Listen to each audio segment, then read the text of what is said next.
Now, Heart of God Church, we are a youth church and we have thousands of young people, but only a few hundred older people. So really, we are at a disadvantage. We need many more years to experience the power of a three-generation church. But most of you already have 3 generations in your church. So I want to show you what God showed me, how you can optimize your church and bring out the best of all 3 generations.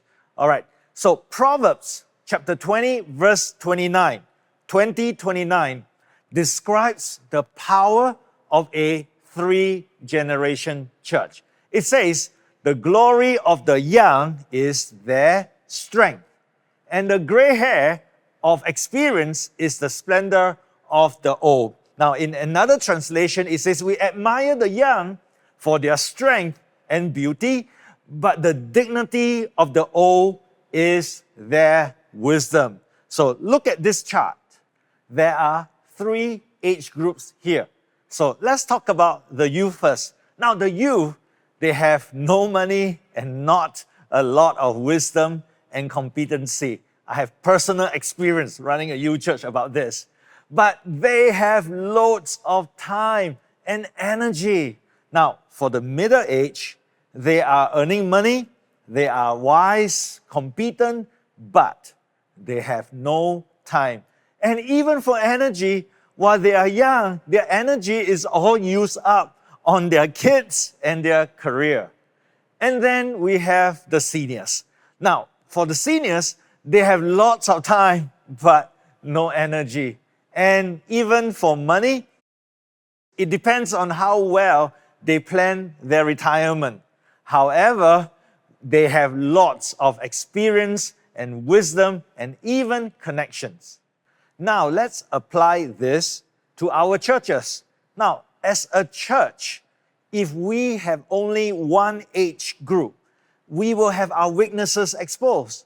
Just like for Heart of God Church, the first 20 years, we had very little money and very few mature leaders with wisdom and competency. And so that's why it's hard to build a youth church. Now, some churches with a lot of middle-aged people and young families, now, they have no time, and that's why no volunteers and no manpower. On the other hand, some churches with lots of seniors, while they may have time, they have no energy. So they also have no manpower. So these churches have well-connected, wise, experienced people with lots of ideas and advice, but unfortunately, there are no young people to execute their ideas and implement their solutions. So, okay, are you ready for the breakthrough? Let me show you the power of a 3-generation church. Now, if you have 3 generations who are strong and committed to build the church, listen to this. The weakness of each generation is twice covered by the other generations. Can you see that all 3 age groups will cover each other's weaknesses? And look at their strength. The strength of the other 2 groups twice covers each weakness. Now, let's just look at time. For time, now the middle age may not have time, but it is twice covered by the young people and the seniors. The families can't volunteer much, but you can mobilize the youth to serve.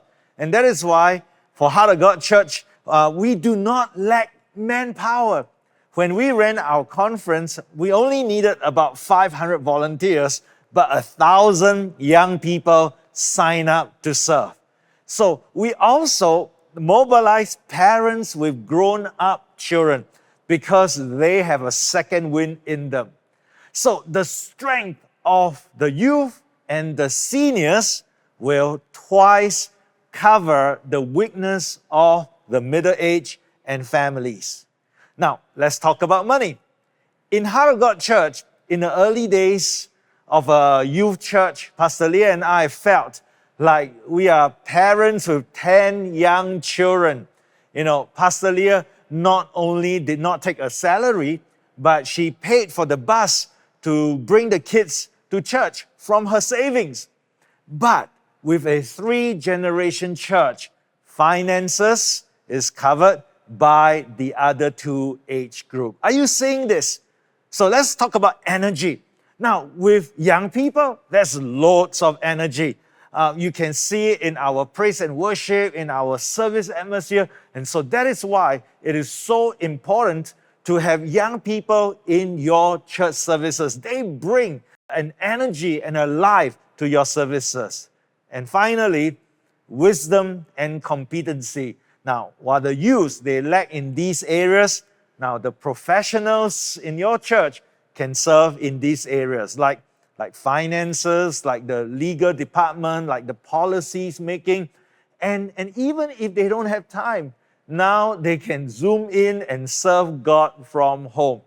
And there you have it. That's the power of a 3-generation church. The weakness of each generation is twice covered by the other generations. And that is how God meant it to be like. 3 generations covering each other's weaknesses and also allowing each generation to shine, each age group to shine in their strengths. 3 generations are complementing each other and reinforcing one another.